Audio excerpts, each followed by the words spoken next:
It's a very pertinent question to ask, how do we build back better? To build back better or whatever. We have a chance to reset the clock and build back better than before. To build back better than before. Remember the terrible damage of COVID as we try to build back from this global pandemic. Joe Biden calls it Build Back Better. Build back better. Building back better. To do things differently. To build back better. We're going to build it back better. And build it back better. It's my plan to build back better. Start taking all the problems that have been created in education and mental health and start to build back in a positive way. I have launched a booklet called Build Back Better, Britain After Coronavirus. It's about building this country back better. Growing conspiracy following it. It is called the Great Reset. An unprecedented opportunity to rethink and reset the ways in which we live. The great opportunity for reset. The theory even calls Mr. Biden's campaign slogan, Build Back Better, a front for the conspiracy. Build back better. Building back better our economy. Build back better. All elements of the Great Reset are fundamental to building the future we need. This pandemic has provided an opportunity for a reset. It's a big effort to, some would say, to build back better. We would say to really have a great reset. Conspiracy, conspiracy. Conspiracy. Conspiracy. Welcome, folks. This is All Minus One. Hey, please like, share, and subscribe. Realize that I have other outlets as well. I have a locals page, I have a Rumble, and a Subscribestar if you wish to donate to me in any way, shape, or form. There is also a live show that I do with a producer and co-host that is on DLive and YouTube every Wednesday at 7 p.m. It's called The Ends Justify the Memes. We just recently had Rebecca on there of Beauty and the Beta, now known as the Matt and Blonde Show. And Blonde in the Belly of the Beast is her own channel, and she's been doing interviews over there now with the time that she feels she has left on the social medias. In any case, guys, is this a conspiracy or not? No, it's not a conspiracy when these people openly talk about it. Is it a conspiracy that there's a group of people that get together and talk about it and communicate? Well, yes. Just like it's a conspiracy when my daughter, my wife, and I decide what to eat for dinner. That's called a conspiracy, folks. We conspire together to go make dinner or go out to eat or wherever. Interestingly, I have a news segment I've been doing called Story Time, and I'm reading the Great Reset verbatim. Now I'm adding my commentary as well for fair use reasons and all, but one of the comments I got was like, "Oh, you're unhinged and you need to go outside." I'm like, dude, get your head out of your rear. Like, do you watch any of my content? Do you understand? You're not talking to someone who has no idea what is going on. I've been reading and paying attention and studying this stuff for years, for decades.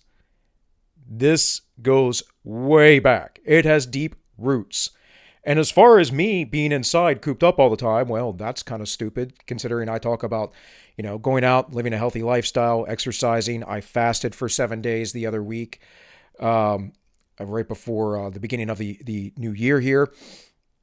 Actually did a, 36 hour water fast during that period. Short one, but yeah, did that too. Also went on little mini hikes during that period with about 30 pounds on my back. About to go train with Elliot Holson, Navy SEALs, work out like every day. I'm a pretty active guy. Now, I used to be more active when I was younger. But yeah, I don't need those kind of comments, folks. You're not doing anything. You're not helping. You're just being a keyboard warrior. Go make something of yourself. Go speak up. Or give me something constructive. You don't like my content, don't watch it. It's pretty simple. It is pretty simple.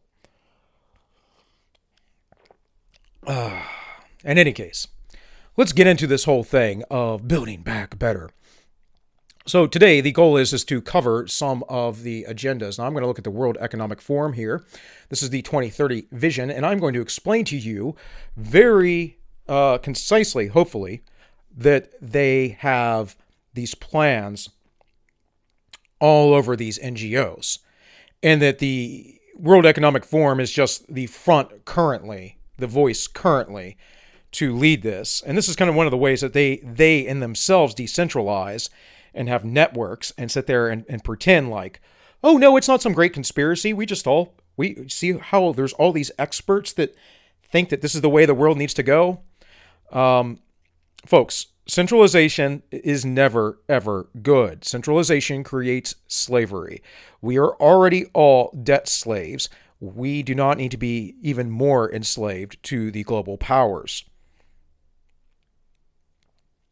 So 2030 Vision, partnering together to scale technologies for global goals.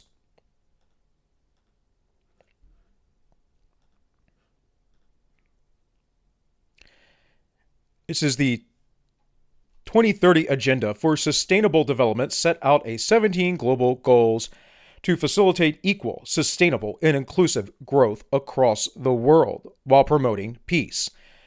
I want you to take note of those words, because those words reflect in every single NGO that has the exact same goal. And when I say NGO, I mean non-governmental organization. But these NGOs are the ones that actually dictate policy. They're the ones who are actually controlling things behind the scenes. It isn't your puppet president, Joe Biden. It's not him, and it's not Kamala Harris. See, those folks get the money and the prestige.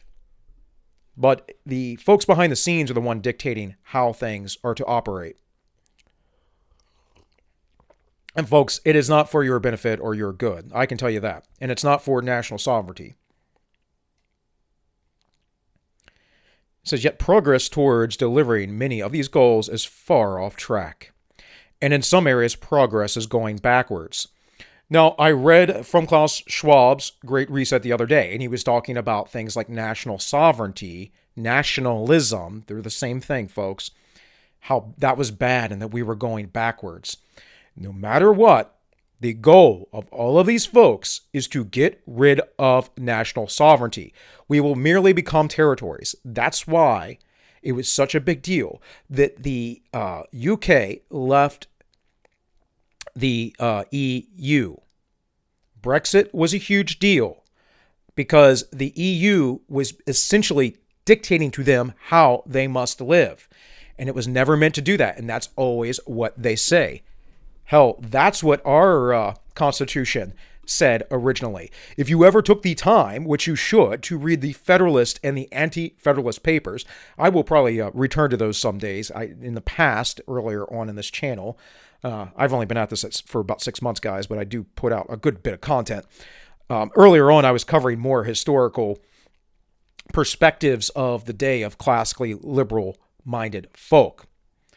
And when I say that, classically liberal-minded folk were those folks who said, let men be free to do the things in which they wish to pursue.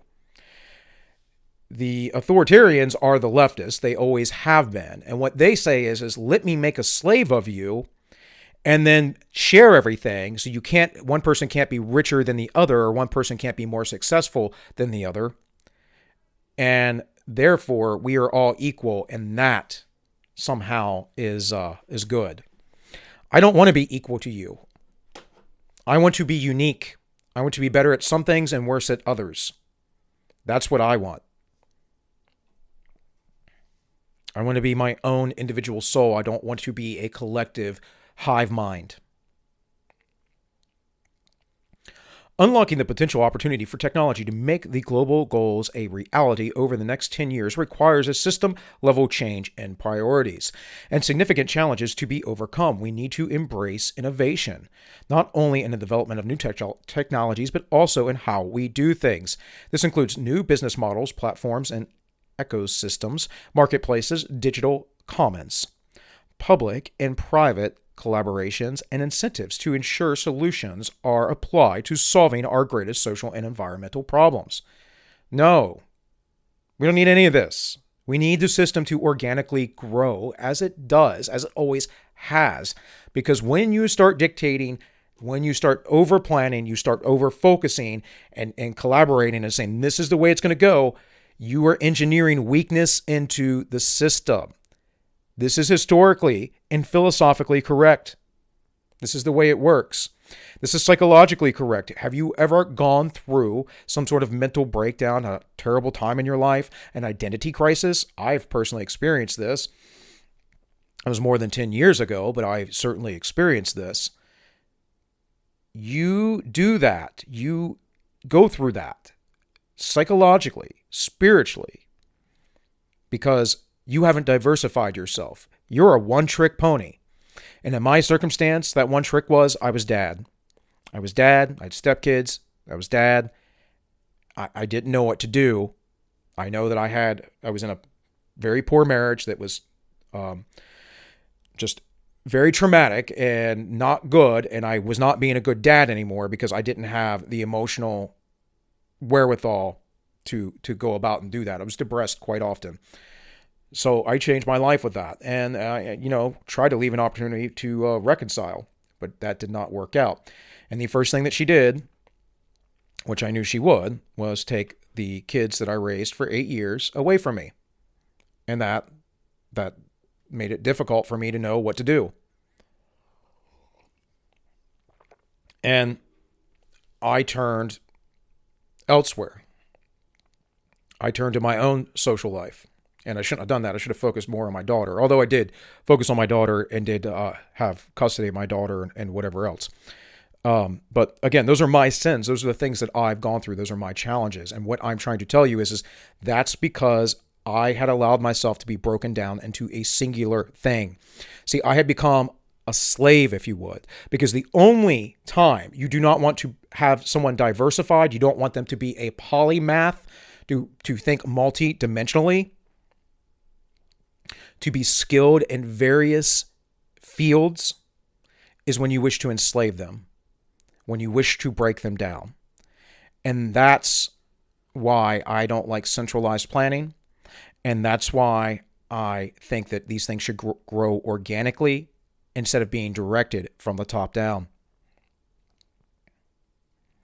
There's a huge untapped opportunity, therefore, to harness new technologies to accelerate progress in the global goals, both broadening and deepening current action. The 2030 Vision platform will provide a focal point for the mobilization of the concerted and cooperative effort to apply advanced technologies to achieve the UN global goals. There it is. UN global goals 2030.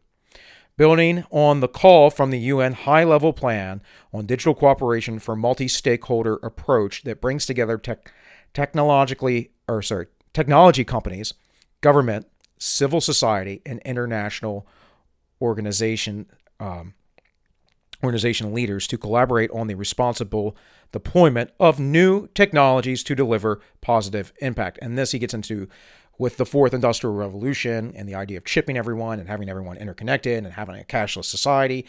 And it's the same ideas that get repeated over and over and over again.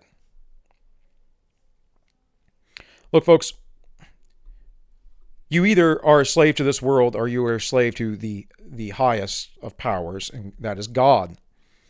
There is no in between. There is a black and white in this matter. There are many gray areas in life, but not in this matter. Now, perhaps you do not believe, and that is fine. Take what I have to say with a grain of salt still, because I'm here to warn you about what is coming for you. And some of you may enjoy it. Some people enjoy slavery. You know, go read Uncle Tom's Cabin. The bad guy wasn't Uncle Tom, by the way. That's not a racial slur. I can't remember who the bad guy was, but he was a slave who basically sold out the other slaves all the time. That was the narrative and the story. So anyways, I could go on with this, but what I want to show you is some UN articles or other NGO related articles. But first, let's go to here. This is OSNet Daily, and this little article here, it says, America 2050, the Agenda 21 depopulation of rural areas has begun. Now, this was released in August of 2014. And this is a person who is trying to wake folks up and saying, hey, look what's happening here. Look at how we're starting to cluster together. I mean, I live in this region here, this tri-state, it's almost a quad state area of Virginia, West Virginia, Maryland, and Pennsylvania is pretty easy to get to as well. In fact, I could be in Virginia or I could be in Maryland in 10 minutes, Virginia in about 10 or 15 minutes, and Pennsylvania in about 10 to 15 minutes. It's not hard. And I can tell you that the closer you get to DC, the greater the urban sprawl is. You have to get about 60 miles, not quite that. It might be 40 miles or so, but you have to get quite far out from DC before you start getting into urban territory, into rural territory. Most of the U.S. is not populated. It is these very, very tight sectors. Anyways, let's read a little bit. It says, the plan is called America 2050, and the concept is based on the creation of megacities. In order for the megacity concept, which is well underway, to come to fruition, American suburbs and rural areas must be completely depopulated. Now, I don't think the suburbs is part of this. The suburbs will be part of this urban sprawl. They already are. The rural areas, though, that is something else. This process is underway, and the Obama administration is accelerating the process. This will come as a shock to many reading this article because they did not learn of these events from Fox or CNN. However, in actuality, the process of moving the United States toward a complete Agenda 21 style of total urbanization has already commenced, and it began nearly 20 years ago. In the case of total urbanization, the United States is in the process of dividing the country into 11 large, densely populated urban centers. The concept, which will be the subject of a future investigation, will explore this in-game strategy of the globalist, which will depopulate the American suburbs and the rural area. The concept is called megacities, and the framework was laid back in 1994 when the United States became the official participant in the North American Free Trade Agreement. And guys, wait for Joe Biden to get back into that. They were going to build a NAFTA superhighway. They were talking about unifying Mexico and Canada. This was on Lou Dobbs, guys. Lou Dobbs covered this. They wanted to bring out the Amero. It just didn't quite work out because too many people were like, hey, this is crazy. No. But what they do with these things is they push it out a little bit, and they push it out a little bit, and they desensitize folks over time. And it's a feeler. It's a feeler to tell how the public will receive it. And much of the public has their eyes closed and their head in the sand. You know, most people aren't like me who are absorbing 8, 10, 12 hours of information a day. You might say, Bill, how do you do that? Well, I'm not sitting in front of my computer all day, guys, but I'll turn on my TV and listen to something while I make food. Or while I work out, I'll have my phone with me, right? I can listen to a podcast or someone like Tim Pool covering the news. I can go back and look, especially if it's a particular article, and look at it myself. You know, if I chill out in the evening, I have a couple beers, not always, but often. What do you think I'm listening to? Now and again, I'll watch, The Mandalorian or something. I mean, I'm human. I like my entertainment, but I don't do a lot of that, guys. So it says NAFTA was the liberalized trade agreement between Canada, the U.S., and Mexico. Under NAFTA, farmers' income in all three countries has plummeted, and the millions of small farmers have lost their land, while agribusiness corporations, large government-subsidized corporate farms, have reaped huge profits. By the way, that is something that was set up under the FDR administration, under the New Deal. They are multi-million-dollar industrial farms that are subsidized by the government. This, my friends, is part of the planks of communism. I did an episode on that. It Says NAFTA was the beginning, yada, yada, yada, goes through this whole thing. I don't need to get into it. Go find the article. America 2050, the Agenda 21 depopulation of rural areas has begun. I might not agree with everything in this article. You might not either, but it's information. It's a nugget of information, and that's what you all need to start understanding is you have to be able to pick out the nuggets and sift through the nonsense. Here's some nonsense from USA Today.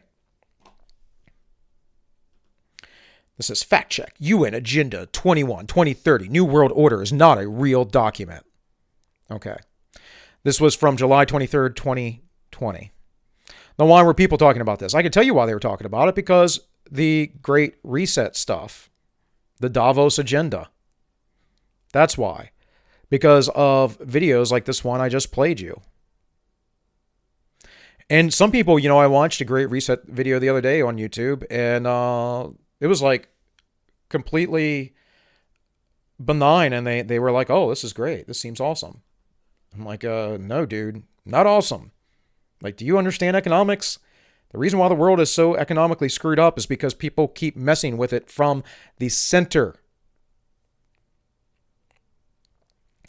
They're messing with it from the top, and they're wanting it to go out. It's this Keynesian idea that we can do whatever we want with money. We make the money, we who are in charge, and it's not allowing the natural values of markets to work, the natural products of markets to work, the natural functions, the natural human interactions. It's also why we are constantly concerned about who the president is and the economy, and the president has very little to do with the economy unless they deregulate through essentially not enforcing whatever regulations are on the books. The claim the United Nations will establish a new world order under its Agenda 21 2030 mission goals. Is a new world order part of the UN plan? There is evidence that the claim has circulated on social media for years, but a May repost by Facebook user. Okay, whatever. One Facebook? Okay, shut up. I hate when organizations do this. I actually like USA Today generally. Their fact checks aren't that great always. They're definitely biased, but they tend to be a little bit more objective than some bigger outlets. Over 20 goals comprise the New World Order, and will focus on parts of its Agenda 21 2030 mission goals, according to the claim. Okay. This is not a conspiracy theory, the gentleman said. It's not a conspiracy theory. Agenda 21 was one of the several agenda items from the 1992 United Nations Conference on Environment and Development in Rio de Janeiro. The agenda included 31 items addressing global, social, and economic dimensions, conservation and resource management, role strengthening for women, children, and workers. What do you mean role strengthening? What's that about? That's social engineering, my friends. The government shouldn't be telling you how to act within your society. Women, children, and workers. Yeah. That's commie talk.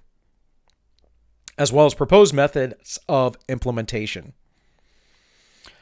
Items listed in the New World Order do not appear on Agenda 21. For instance, there is no mention of currency. Okay. Terms like military and sovereignty also do not appear, though both are referenced in the New World Order. Okay. So, again, we're fact-checking a meme that someone put on Facebook.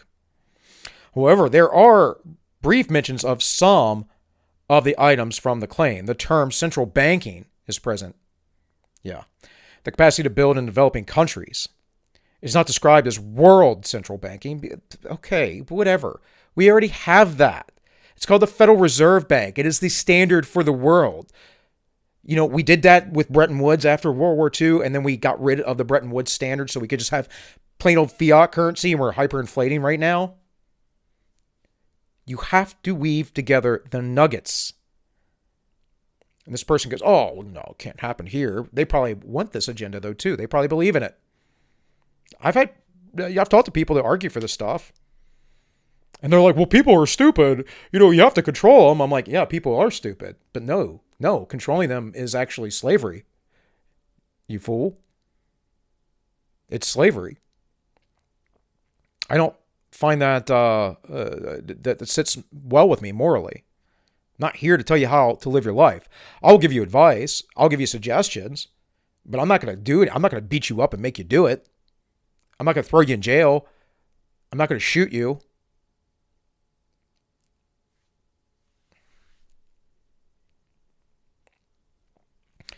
Property rights are also addresses regarding protecting women's rights to property, but not an end all privately owned property. I can tell you this right now from Agenda 21 and all these resolutions, the way that your house is constructed, influenced by it, guarantee it.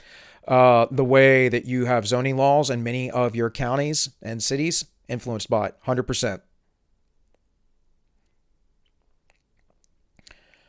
So here, the Agenda 2030 for Sustainability Development is a resolution adopted by the UN in 2015. And the 17 goals over these 15 years, it's supposed to be, right, 2030. Agenda 21 means 21st century. They wanted these goals by the 21st century. Didn't quite happen. So they're going to push for it some more. And that's what the Great Reset's about. It's kind of, again, a rebranding. In all poverty, in all forms, everywhere. Impossible. Impossible. Poverty is never going to be eradicated because the folks that have power will always maintain their power through manipulation of the currency and the food and whatever else. And also, you know, from a biblical perspective, he said the poor will always be with you. It is an individual, decentralized responsibility to take care of those folks, not the governments. In hunger, achieve food security and improve nutrition and promote sustainable agriculture. Again, never going to happen. And I'll tell you why. Because these organizations like centralized authority. They're commies. The UN, I don't know if they've ever sanctioned Venezuela. I don't know if they sanctioned China because there seems to be a lot of favoritism towards China. Look into it. Look into the UN corruption with China. Look into their corruption with the warlords in Africa. Look into it, folks. Ensure healthy lives and promote well-being for all ages. How? How are you going to do that? Ensure inclusive and equitable quality education and promote lifelong learning opportunities for all. There's that equitable thing again. Inclusive, equitable. You notice that language? Who uses that language? Achieve gender equality and empower all women and girls. This is about female superiority. The idea of feminism is about female superiority. Let me say that a third time. The idea of feminism is about female superiority. If it was not, we would just call it egalitarianism, allowing women and men to do as they please and being equal under the law. I agree with that. Feminism is about superiority, folks. The first wave, they just wanted to be able to vote. The second wave, they just wanted to be able to go out to the bar by themselves or do whatever they wanted without having to have men escort them or have curfews. The third wave is all about communism. This is how this works. It is the slippery slope. And I know some of you out there go, but Bill, that's a fallacy. No, it is not. The slippery slope is only a fallacy if you cannot connect the dots between point A to point B. I have some education, some college education in social sciences, of course, a lot of personal education as well. And I can tell you, I have books, textbooks, that talk about this very openly in the radicalized forms of feminism. It's about making women superior to men. And there is a very old tradition of men understanding this. But when you have weak men and a weak society, everything that is up is now down. And that is the upside down world in which we live. Ensure availability and sustainable management of water and sanitation for all. Ensure access to affordable, reliable, sustainable, and modern energy for all. Not possible. How are you going to do that? How are you going to set up the infrastructure for this? Especially when you want to end fossil fuels. How are you going to get food to everyone when the vehicles that harvest the grains that you push in your globalist agendas instead of meat the vehicles use fossil fuels. Well, I know what'll happen. Everyone will get called into the cities, and they won't be able to allow to have cars unless they're very rich and can pay the carbon tax. And then the governments will subsidize those farms, and very few people will run those farms because it will all be run by machines. Bill, that's crazy. That's sci-fi. No, that's called being a futurist and making a prediction. And with the technology that we have today, that's exactly what they'll do. See, folks, I'm not anti-technology. I'm anti-technocracy. There's a difference. And with technology comes responsibility. Social media is a novelty. There is a responsibility in how you use it to yourself and to others. And what we are seeing is that social media is making people mentally ill. It's creating a huge amount of anxiety. And it's also being used as a tool of the smear merchants and the propagandists. Promote sustain, inclusive, and sustainable economic growth, full and productive employment, and decent work for all. That's commie talk. I'm not saying people can't work. I mean, I believe in the biblical principle: you don't eat, you don't work. But there are some folks you have to take care of. They just can't work for themselves. There are people who are mentally, physically deficient. They just can't do it. Now, is that the majority of folks who are on disability? No. I mean, a lot of folks in our world today, in the Western world, are on disability because they're obese. They did it to themselves. And I don't mean they hurt themselves suddenly, right? Because that happens. Accidents happen. I mean, they just ate and ate and ate and ate and didn't put the spoon down. What do you think will happen when you herd everyone like cattle into urban areas? Rebuild resilient infrastructure, promote inclusive and sustainable industrialization, and foster innovation. Again, how are you going to do this, the UN? See, if these are UN goals, and the UN has no real power other than the United States going around and bombing and destroying stuff, how do they implement these things? Well, I'll tell you how they implement it. They influence the leaders of the world through multiple NGOs, and they tell them what to do, and they do it. And even then, it's about the government's making policies that give certain incentives to these folks. So what do? Well, they get people like Bezos, and they get people like Bloomberg. They get people like Bill Gates. They get these folks who work for the oil companies, who are CEOs and whatnot. They get these folks who are basically of the elite class, and they go, this is what you need to do. And we're going to put certain restrictions here. And these folks go, well, that's going to hurt our business. And then they go, okay, well, how can we help you? And then they go, well, we can do this. We can work with you if you give us this kind of power and you let the little guy over here fall. And if he does that, then we can definitely help you. See, that's the centralization of power. And that's the stuff I'm talking about. And they do this. They do this, guys. It is not that difficult to see if you read enough. Reduce inequality within and among countries. Within and among. This is important. This is important to understand. Reduce inequality within and among. So within would be in the United States. Bring everyone's relative poverty to the same level. Because you don't make everyone richer. That's impossible. What you do is you bring everyone of relative poverty to the same level. So you bring people down or up slightly, and welcome to everyone making $40,000 a year. Which, I mean, is a good living, but if you have a family of 4, it's rough. But if you make $33,000 a year in the United States, you're in the top 1 percentile of all income earners. And that is adjusted across all forms of money, all monetary transactions. If you make $33,000 a year, top 1% of wealth.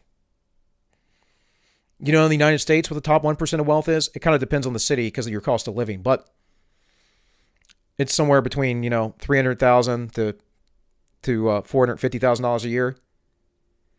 That's like your doctor. That's like your doctor with his own private practice, or a surgeon maybe. That might be a guy who runs a construction company.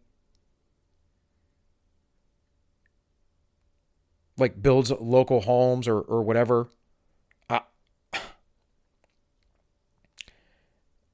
Like, folks, you got to understand how the commies talk and what they're talking about. So that level of wealth needs to be destroyed. Now, all the multimillionaires and the rich and influential people, they get to keep what they have. Because they're useful idiots. They're pawns to sell this nonsense to the masses. And they'll buy it. But that idea that you making over $33,000 a year or in the 1% of the world, well, that means that we have to reduce that as well and spread that wealth out to the world. Why do you think we do so much foreign aid? We are a globalist nation, folks. We are not a sovereign nation. The Republic died with FDR. Make cities and human settlements inclusive, safe, resilient, and sustainable. Interesting. What about the rural areas? Ensure sustainable consumption and product patterns. Take urgent action to combat climate change and its impacts. Acknowledging the UN's Framework Convention on Climate Change. Well, yeah, that's always the excuse, right? Conserve and sustainably use the ocean, seas, and marine resources for sustainable development. They're talking about overfishing. That is actually a real problem. But we are working on that. And again, technology, the organic development of technology, people problem solving, the increase of the population, the more people we have, the more likely that it is that someone will be born to help solve these problems, or people will get in groups to solve these problems on a individual level, on a company level, not a top-down level. It will be decentralized. These folks don't think that way. Protect, restore, and promote sustainable use of terrestrial ecosystems. Sustainably manage forests. Combat desertification. And halt the reverse land degradation and halt biodiversity loss. So here is the keys to moving people out of the countryside. Restore and promote sustainable use of terrestrial ecosystems. Well, what is that? That's the earth, right? Manage forests, combat desertification. This isn't a big problem, and when it is a problem, it's a problem because of commie policy. It's not because of open free markets. It's the tragedy of the commons. That is, when something is public to everyone, people don't take care of it and use it.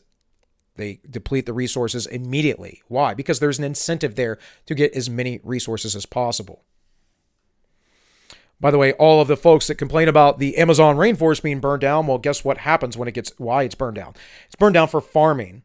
Those are the same folks that would say that you need to be a vegan and allow hundreds of thousands of animals to be murdered every year as they use pesticides, as they have to shoot them, as combines come through and tear up rodents. I just want to eat like 2 cows a year personally. Them guys eat grass, they poop on the ground, it fertilizes it. It's all a natural cycle of things. But I can't do that because they fart, and somehow that makes the earth hotter, and it's evil. So absurd. Absolutely absurd. And not scientific at all. It's all propaganda, folks. Promote peaceful and inclusive societies for sustainable development. Okay, how do you promote peaceful and inclusive societies? Again, that inclusive thing, I like that. Provide access to justice for all and build effective, accountable, and inclusive institutions at all levels. Did we do that in Libya, where there's an open slave market right now? Go buy a man for like $400. Strengthen the means of implementation and revitalize the global partnership for sustainable developments. And it goes in here words like one world, currency, military, 5G. Well, yeah, because those things are inferred. They're inferred, folks. So here we have directly from the UN's website. Now they have lots of little rabbit hole things. This is a 2018 revision. This is the world cities. I'm probably going to break this up into 2 parts today, folks. I'll probably record a little bit, post it, record a little bit more, so it's not too long to get through. But here is the PDF. It is one of 34 pages. The World Cities in 2018. And this is a data booklet looking at how the cities work, the populations, all that stuff. Now, there is a bigger report that you can find. This is it. It is 126 pages. Obviously, I'm not going to be covering these in depth on here. It is your responsibility to educate yourselves and see if I am full of crap or not, right? But you can go find it. Development of Economic and Social Affairs, Population Dynamics, World Urbanization Prospects 2018.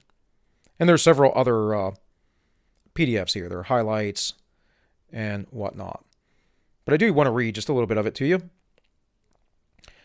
It says in 2018, an estimated 55.3% of the world's population live in urban settlements. By 2030, urban areas are projected to house 60% of the people globally.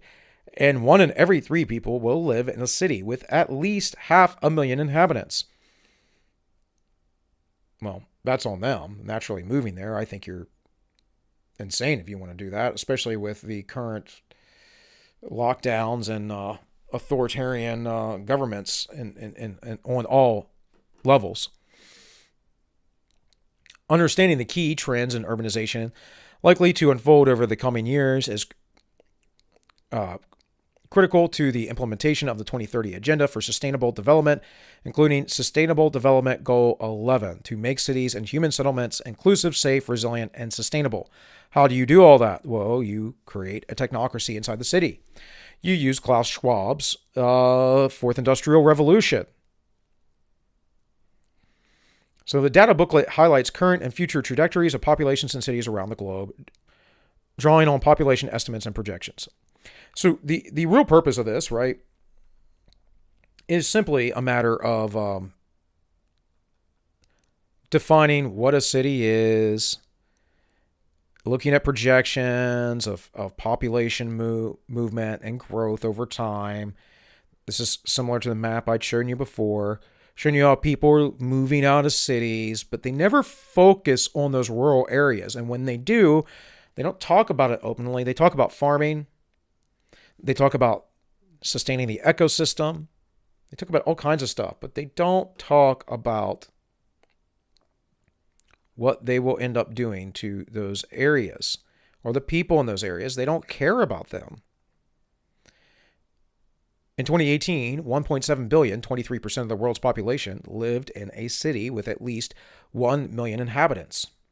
In 2030, a projected 28% of people worldwide will be concentrated in cities with at least 1 million inhabitants. Between 2018 and 2030, the urban population is projected to increase in all size classes, while the rural population is projected to decline slightly. Rural areas were home to 45% of the world's population in 2018, a proportion that is expected to fall to 40% by 2030. A majority of people reside in megacities. That is 529 million, represent 6.9% of the world's population in 2018. Yet this, as these cities increase in both size and number, they will become home to a growing share of the population. In 2030, a projected 7,520 million people will be living in those cities, with at least 10 million inhabitants, representing 8.8% of the populations. And they're just, again, projecting the growth. This is why, if we go back to this first article I showed you, though, it's talking about 2050. It's projecting further out. But the idea of the Great Reset and all this is that they have the basic plans put into place in those times. Now, if you see where the majority of the world's population is, Like, this is obvious if you know anything. There's 1 billion people in India, and there's 1 billion people in China. There's 1 billion people in the entire continent of Africa, which is huge. There's 1/3 of a billion in the United States. We have probably about 350 million. They'll tell you 320, 330, but you have to account for the illegal, undocumented immigrants. So these folks here, they want to essentially continue to move into these populated areas because there's already infrastructure there, and there's already suburbs, and they're already really crowded. And so there's no reason to work on these areas that are largely open, right? There's no reason to say, let's develop these places now. No, not when your whole goal is sustainability and actually depopulation. Because again, they are all Malthusians. And Malthus was an idiot. I mean, yeah, you could say he had a real concern, but we gotta look at, like, you do realize human beings survive. We problem solve, right? So this looks at different cities. Let's look at like Japan, Tokyo, and how Delhi is out surpassing that. Interestingly, too, I mean, Japan's very crowded for space, being a little island that it is. Most megacities are located in the global south, and these certain areas here, new megacities, 2018, new megacities coming up here. But again, these bands, these regions, all this area, right? All this great wide open, all the great open land of Russia, probably Australia too, they want to get people away from. China has a lot of land as well. A lot of it's very difficult to pass. So again, this is just basic data. Who lives in what cities, all this stuff. This is stuff the UN looks at. And then it's like 52 cities have experienced population decline in 2000. In some cities, the population decline occurred in response to natural disaster. This has been the case, for example, in New Orleans, the United States, which lost population after Hurricane Katrina in 2005. Well, why? Because the city did nothing about that. They put a bunch of red tape down. They knew that their levee system was bad, and they allowed it to happen. And then the Democrats took the opportunity to blame George W. Bush, which is just par for the course, folks. I mean, Bush was a globalist, but they like to pretend like they're fighting a real bad guy. Really, Obama did not anything different. You know, the Obamas and the Bushes are close friends, right? You do understand this. Economic contraction has also contributed to population decline in some places. For example, Buffalo and Detroit, both located in the United States, experienced population decline associated with the loss of industry and jobs. Actually, this is huge in Detroit. This is huge all over big cities. Baltimore is going through this. I'm rather fond of Baltimore, having been a Marylander. And most of Baltimore is horrible, but it is has a nice little inner harbor downtown kind of scene, and there are other places that are decent, and it's just absolutely destroyed and dilapidated. And from what I understand, has gotten much worse since the coup. And it talks about the natural disaster potential and so forth. Let's see, where am I at here? I'm about at 50 minutes. So what I want to do, guys, is I want to come back. This is the Department of Economics and Social Affairs against Sustainable Development, multi-stakeholder partnership, and voluntary commitments. And I want to come back starting with this, and I want to compare this with what Klaus Schwab has written here, or his folks. And that way I'm not going too long in the tooth, because I have a lot of articles. mostly from their own websites, but just things to show you. Like, this is where you can go source this. You can go look it up. You can start seeing. The best thing for you to do really is to watch what they say, because they admit, like, openly what they say. In their writing, sometimes it's a little cryptic. But I want you to do that homework for yourself. I will go and take you so far. But please, guys, with all that, like, share, subscribe. Go check out my locals. Go check out my Rumbles, all -1. If you want to help me and my family out, you can go to Subscribestar. I've created different tiers now.